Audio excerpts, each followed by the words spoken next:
El día de hoy hay que desempolvar la historia, hay que ir a estos lugares que nos cuentan algo de ella. Viudas, antes viudas, ahora Vicente Escudero nos cuenta una historia que usted debe de conocerla. Acompáñanos. Vamos, chavos.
Este lugar aquí, justo el que estamos ahorita pisando, nos cuenta parte de una historia trágica que tiene que ver con Zacatecas y que tiene que ver con esa metamorfosis que ha sufrido esta zona de violencia y que por allá en aquellos años de 1930 y algo, ahorita vamos a platicar con nuestro cronista, lo que se desarrolla aquí es algo muy desagradable, es algo muy doloroso para la sociedad, debe de ser reconocido, debe de estar en la mente. Este lugar ahora es una escuela, bueno, ya dejó de serlo porque los niños ya se fueron, está prácticamente abandonada, semi abandonada, pero aquí tenemos este busto y tenemos estas letras escritas en piedra de algo que pasó aquí. Cronista, ¿qué nos muestra este busto, este lugar en esta parte de la historia? Bueno, pues antes que nada, gracias por esta invitación. Estamos en Santa Mónica de Viudas, ahora conocido como Vicente Escudero. A nuestra espalda está un monumento erigido en memoria y en homenaje a un profesor rural, a uno de los primeros profesores que les llamaban maestros de gobierno, el maestro Vicente Escudero, de quien se tiene poca información en cuanto a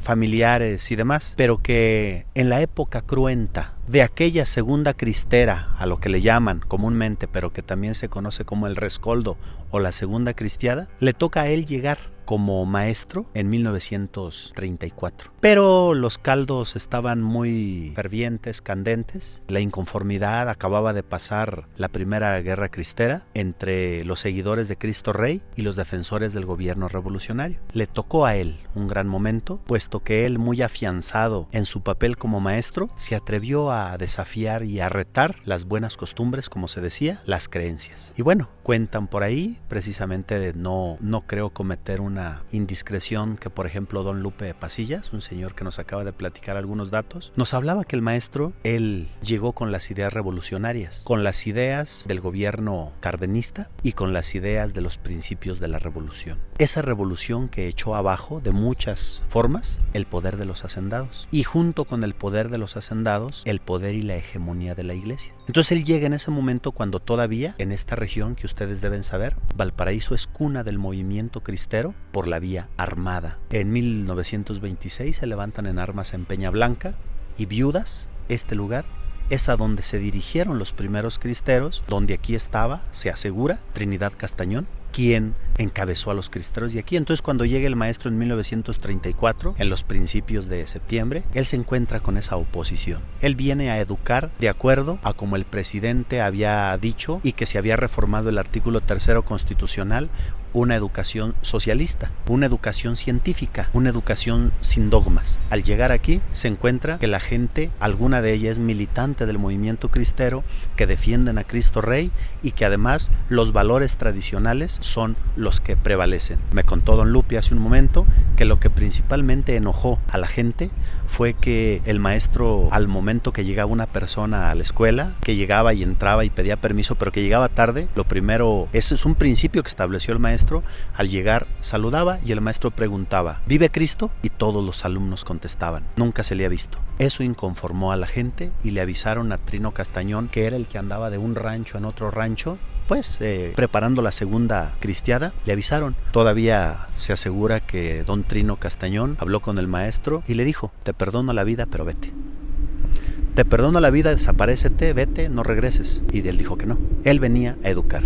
Bueno, se la puso más fácil. Te perdono la vida si dices, viva Cristo Rey y la Virgen de Guadalupe. Ese fue el motivo principal que se dice. Entonces, al no acatar esas órdenes de Trino Castañón, pues manda que lo agarren, manda, y él no rajaba, el profesor, porque se asegura que era de voluntad, que era de valor, que tenía sus voluntades bien puestas, y que él decidió, no, dice, si me van a matar, mátenme. Pero ni voy a decir viva Cristo Rey ni la Virgen de Guadalupe, ni tampoco me voy a ir. Vine a enseñar los principios científicos, vine a enseñar los principios de la revolución, y vine a hacerles saber que la naturaleza es lo que nos va guiando. Pensaron que era ateo, pensaron que era pues una persona sin religión, y eso fue lo que hizo. Trino Castañón lo mandó a agarrar, lo desplantillaron, y se asegura que aquí en este lugar, precisamente por eso es emblemático este busto, se asegura que aquí lo desplantillaron. En 1985, en homenaje al 50 aniversario de su inmolación, fue como le erigieron, siendo gobernador José Guadalupe Cervantes Corona, le erigen este monumento. Aquí lo desplantillaron, aquí lo sacrificaron, pero lo ahorcaron en un lugar a donde estaremos ahorita. Entonces, es efectivamente, usted dijo algo muy cierto. Se vivía un momento donde dos fuerzas políticas se enfrentaban, dos proyectos ideológicos se confrontaban, y además esta población tenía militantes en ambos bandos. Los militantes del gobierno, los militantes del agrarismo, por un lado, y por el otro, los militantes del clero, y sobre todo los fanáticos, los creyentes, los que sí creían en viva Cristo Rey y que además esperaban el reino de Cristo Rey. Cronista, esta zona no era escuela en aquel tiempo. Me imagino que el profesor antes mencionado pues impartía sus clases, si no al aire libre, pues algún corralito, no sé, porque iniciaba. ¿Esto se tiene registro cuándo se fundó esta escuela aquí? Porque vemos el piso que no es ni muy nuevo, pero tampoco creo que se remonte a los 1800. Así es. No, efectivamente, cuando llega el maestro Vicente Escudero, él llega a una casa, porque aquí la costumbre, miren, debe la gente saber que Viudas, Santa Mónica de Viudas, es un pueblo que nace en un rancho que se compró a la hacienda de Valparaíso en 1860-61 y que la compró un señor que se llamaba José Concepción Cardosa. Entonces era un rancho donde se avecindaron prácticamente puros familiares. Junto con los Cardosa llegaron los Cárdenas, luego de los Cárdenas llegaron los Torres, luego los Pasillas, luego los Torres, y así. Entonces fue un vecindario de gente que trabajaba ranchos. Entonces la gente en particular solía pagar maestros, y entonces las clases se daban en casas particulares. Cuando llegó el maestro, y esa es una versión que me platicó don Miguel Sánchez, que en paz descanse, él me dijo que uno de los motivos fue que quien daba clases en esta comunidad eran unas señoras que no se casaron, unas señoras viejitas, pero que una se llamaba Luz Pasillas. Entonces cuando llega el maestro del gobierno, entonces empieza a desplazarla, y entonces eran en casas particulares. Y esta escuela empieza a construirse por allá después de 1945-50, cuando el gobierno de Miguel Alemán empieza a promover tanto la alfabetización como la construcción de escuelas. Entonces esta escuela data por allá de 1950 en adelante, pero las escuelas de antes donde le tocó estar al maestro fue precisamente en casas particulares. Esto justamente es lo que nosotros queremos recabar. Hay que encapsularlo para que al pasar los años no se nos olvide que la violencia no deja más que mucha desolación y tristes y amargos recuerdos. Continuamos.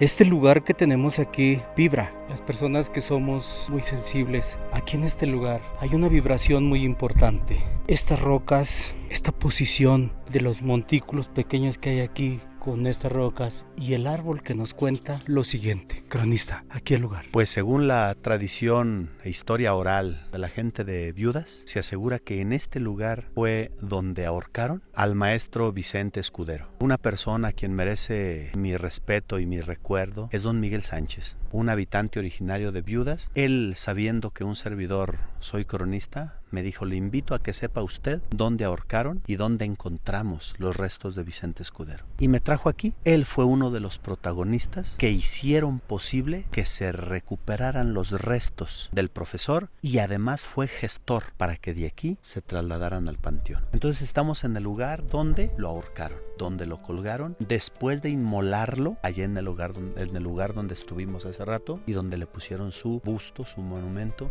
Y aquí, en este lugar, tiene la forma de una especie de meseta, no se ve tan desbarrancado, y hay un lugar que sí parece. A mí me hizo llegar don Miguel, me trajo aquí y me dice: mire, aquí estaban los restos, y aquí los levantamos y nos los llevamos al panteón. Este árbol, así como usted lo ve, así como se presenta, nos cuenta parte de aquella historia tan trágica de este profesor que lo único que quería era sacar de la ignorancia a los niños, a los jóvenes, y que traía mucho entusiasmo. No hay datos de que los familiares pudiesen haber venido. Digo, era muy difícil por la situación que se vivía del conflicto, a lo mejor por eso no se acercaron. No hay nada que nos diga que alguien vino a reclamarlo, que alguien se acercó para decir: yo soy su madre, yo soy su padre, yo soy su hermano. ¿De dónde era él? ¿Por qué quedó aquí? Sus restos se quedaron, nadie los reclamó. Pues esta situación deja mucho ahí atrás. Es interesante ese dato. Efectivamente nos hemos dado la tarea de buscar y rastrear información, genealogías familiares y demás, y no encontramos. Hasta donde sabemos, él era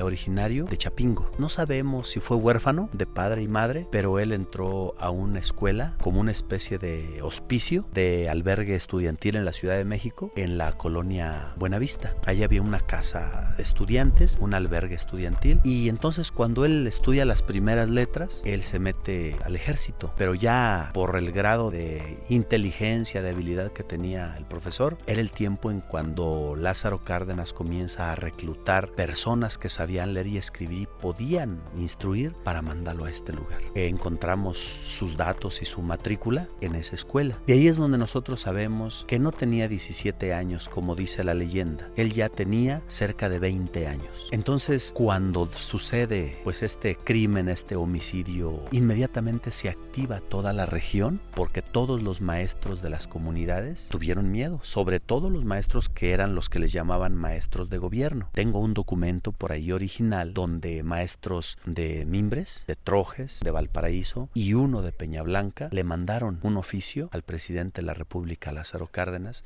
donde le pedían seguridad, porque no querían que le sucediera lo que al maestro fallecido, así dice el documento, en Viudas. Y que efectivamente, el maestro enarbolaba un proyecto educativo diferente. Muy bueno. Así es. Entonces, este es el lugar trágico que a mí se me eriza la piel, sinceramente, por imaginar, por saber que en este lugar fue donde quedó. ¿Qué le pasa a la humanidad de repente? Dejamos de ser hermanos, dejamos de ser hijos del mismo Dios. Que en ese conflicto, en el nombre de Dios, se cometieron atrocidades. ¿Cómo es posible que en el nombre de Dios se sigan haciendo tantas y tantas, cometiéndose estas felonías? Desde allá, sin plantas de los pies, hasta aquí lo trajeron. Muy posible, amarrado, a pie, arrastrándolo, yo no sé cómo. Torturándolo desde allá hasta este lugar donde le cortaron las orejas, donde las plantas se las quitaron, y sabrá Dios qué más haya sufrido aquí. Aquí quedó colgado. Y sobre todo, creo que el maestro estaba muy plantado en su creencia. Yo creo que independientemente de las ideologías, cuando una persona está convencida de lo que quiere, pues es capaz de sufrir sacrificios. A mí me sorprende lo que la gente me dice, don Lupe Pasillas, hace un momento, en cuanto a que a él le dieron a escoger: o te vas o te mueres. Él dijo: prefiero morir. Y él empezó a enseñar, eso es lo importante de esto, empezó a enseñar de acuerdo a los principios científicos. Se cuenta por ahí que él en los libros, en sus clases, les decía: vean qué bonita la naturaleza, vean qué bonito lo que la naturaleza nos da, este paisaje. Y como está en lo alto, Viudas, era muy gustoso de ver hacia el norte, y decían: vean qué bonito valle, qué hermosura. Y cuando él habla de la naturaleza, pues está haciendo a un lado a Dios. O sea, no dice Dios creó esto para que nosotros nos sirviéramos. No.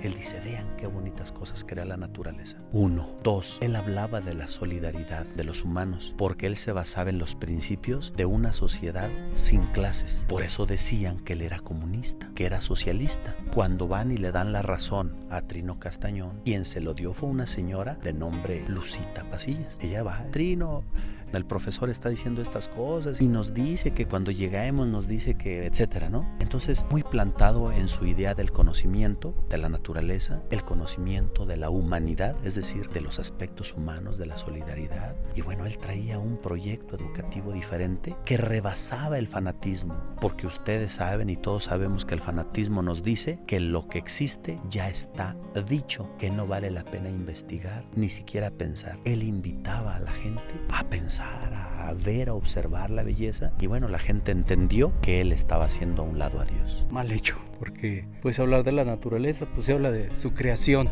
pero bueno, las ideologías, cuidado. Es un lugar tan bello, pero siempre nos encontramos esas páginas que nos muestran esos tragos amargos, como esta ejecución tan bárbara que hace 80 años. No estamos muy lejos de todo esto que sufrió este pobre hombre a manos de estos crueles que se decían cristeros. Sí, definitivamente. Yo creo que con todo respeto a las creencias y respeto al clero y respeto a todo, pero creo que esta polarización ideológica puede traer, pues en primer lugar, división entre hermanos, división entre familiares, divisiones en la comunidad, y pues lleva a este tipo. Creo que las posiciones extremas nunca son buenas. Yo creo que aprendimos de ahí para acá aprendimos que la mejor forma es el consenso, la diplomacia, la comunicación, el diálogo, y pues de ahí para acá creo que se vivió otra situación porque nos dejó esa enseñanza. Y bueno, desafortunadamente, digo desafortunadamente porque también fue una vida, fue un personaje, no duró mucho tiempo cuando a Trino Castañón lo asesinan. 2 años después, 1937, es asesinado, creo que en la Mesa de Cristo, que está rumbo a San Pedro de la Sierra.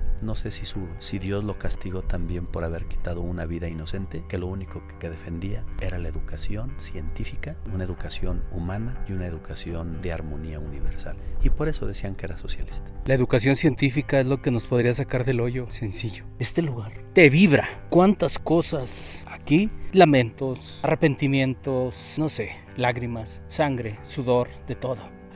Aquí se sacrificó un hombre, a un joven inocente.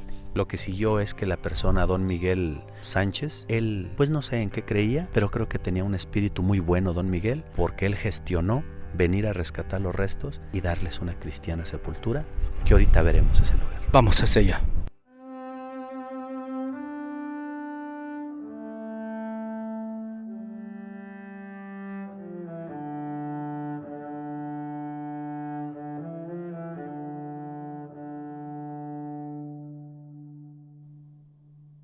Estamos justamente en el lugar donde comentábamos sobre la investigación, donde alguien de buen corazón pudo hacer esta buena obra de traer aquí los restos de este profesor. 4 aspectos, entre otras, podemos señalar sobre esta actividad, esta obra que usted señala. La primera es que todo humano sabe dónde nace, pero no dónde muere. Y entonces aquí creo que la gente, especialmente don Miguel Sánchez, y posteriormente se involucró un maestro, Ezequiel Campos, y ellos fueron los que le gestionaron ante la presidencia municipal que se le hiciera un lugar en el panteón, que se le sepultara los restos que se habían encontrado. Ese es en primer lugar. Dice el dicho, muere el hombre, pero nace la leyenda. Desde ahí se han dicho tantas cosas buenas y malas, pero creo que nadie puede ocultar que la muerte de un ser humano es una muerte que duele a todo mundo. Desde entonces para acá, 1972 en adelante, que es cuando se rescatan los restos, todas las comunidades de aquí, los maestros de las escuelas vecinas, vieron en este maestro un ejemplo. Tan es así que lo llaman un mártir de la educación. Un mártir, y que pues por muchos años los maestros hicieron algo parecido, al grado que les llamaban los apóstoles de la educación. Portaban nuevas ideologías, conocimientos, y aquí lo tenemos. En tercer lugar, las autoridades municipales han aceptado, porque justo es decirlo de esa manera, a este personaje como un ejemplo en el magisterio y en la docencia. No fue el caso aislado. Acá por el lado de Tabasco, una maestra también fue asesinada por ahí esos mismos años. Entonces creo que es un ejemplo de estar seguro en sus creencias, en sus ideologías. En cuarto lugar, yo creo que sí es justo que la gente le reconozca, porque sin ser originario de Valparaíso, él abrazó su meta, que era venir a instruir. Y si agregamos otros datos, a reserva de lo que la gente opine, ha florecido tanto su nombre que tenemos varias escuelas que llevan. Por ejemplo, la Escuela Secundaria Técnica de Valparaíso número 12 se llama Vicente Escudero. Hay algunas calles que llevan el nombre de Vicente Escudero. El pueblo que paradójicamente de la vida el pueblo que participó en su asesinato, lleva el nombre de Vicente Escudero. Como una paradoja. Todavía la gente tiene sus posiciones, tiene sus ideas, hay una gente que está a favor y todavía una gente que guarda sus distancias. Sin embargo, aquí yace un personaje que marca el parteaguas de la educación tradicional con la educación progresista, humanista, científica y sobre todo popular, porque es la que impulsa el gobierno emanado de la Revolución Mexicana y que para algunos autores como Adolfo Gili, Cárdenas representa la continuación de la revolución. Entonces fue un educador revolucionario, etc. No está reconocido en la historia de nuestro país, ¿verdad? No aparece en las páginas de esos héroes o de esos mártires. Se queda solamente aquí, en la región. Así es. Valparaíso ya ha tomado cartas, pero no fue propiamente por iniciativa de las autoridades, justo es decirlo, sino por los dos personajes que le mencioné. Don Miguel Sánchez, que de gloria goce, tuvo la iniciativa, y el maestro Ezequiel Campos. Ellos son los que retoman. Hace falta que se conozca este parteaguas donde él en Valparaíso representa. Don Miguel, hasta allá, chéquese que aquí estamos apoyando su movimiento. No queda otra más que darte las gracias, cronista, de esta historia y otras más que vamos a documentar con tu apoyo. Pues estamos a la orden. La verdad es que yo estoy siempre en estos momentos, a mí me conmuevo mucho porque son seres humanos que dan su vida por su creencia. Y bueno, pues de alguna manera desde una posición muy respetuosa, tanto a la gente de Viudas, tanto a la gente del Valle, a las autoridades del Valle, a ustedes, que son los que tienen esta iniciativa de recuperar personajes, de recuperar leyendas, de recuperar historias, y que nosotros, en la medida de lo posible, con todo el respeto a ellos, que venimos a importunarles su descanso eterno a lo mejor, pero que hubieran querido ellos de que se supiera las nuevas técnicas, las ciencias y el conocimiento. Y que pues esa es la idea también. Muchas gracias. Gracias a ustedes, al equipo de En Busca de la Leyenda, y pues estamos a la orden para los que ustedes nos logren invitar. Carlitos nos ha seguido, él tiene a Valparaíso en su corazón, él siempre lo defiende y siempre nos está pidiendo que vayamos a Valparaíso y que sigamos a Valparaíso, y eso es lo importante de las personas que amen a su tierra. Una persona, un ser humano, un hombre que no tiene identidad, pues carajo,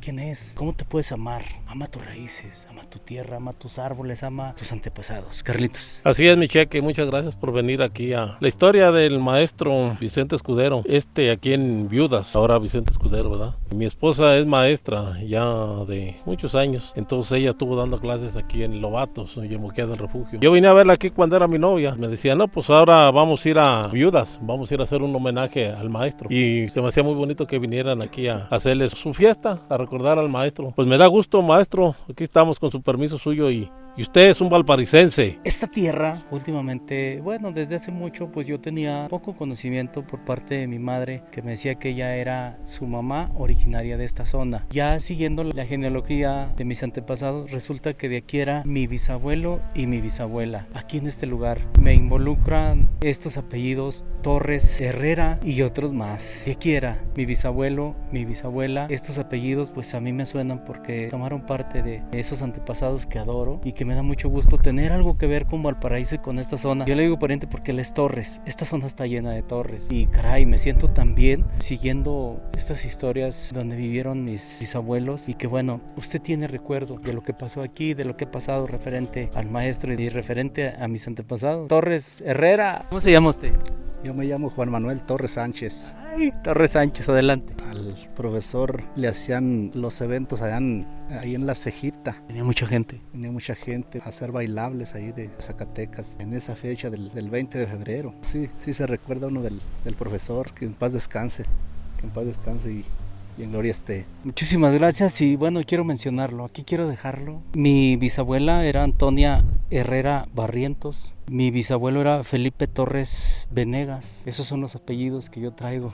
Si hay apellidos por acá de estos. Torres aquí por el Mirador hay muchos. Los Herrera pues vienen acá de la Loma de la Cruz. Sé que si andan en mi tierra, pues a mis bisabuelos, hasta donde estén, les comento que ando acá, donde ellos desarrollaron parte de su vida. Alguna parte de ello pues trágica, porque en aquellos tiempos con tantos conflictos perdieron la vida ellos. Mi nombre, Ezequiel Cifuentes Hernández, y esto para En Busca de la Leyenda.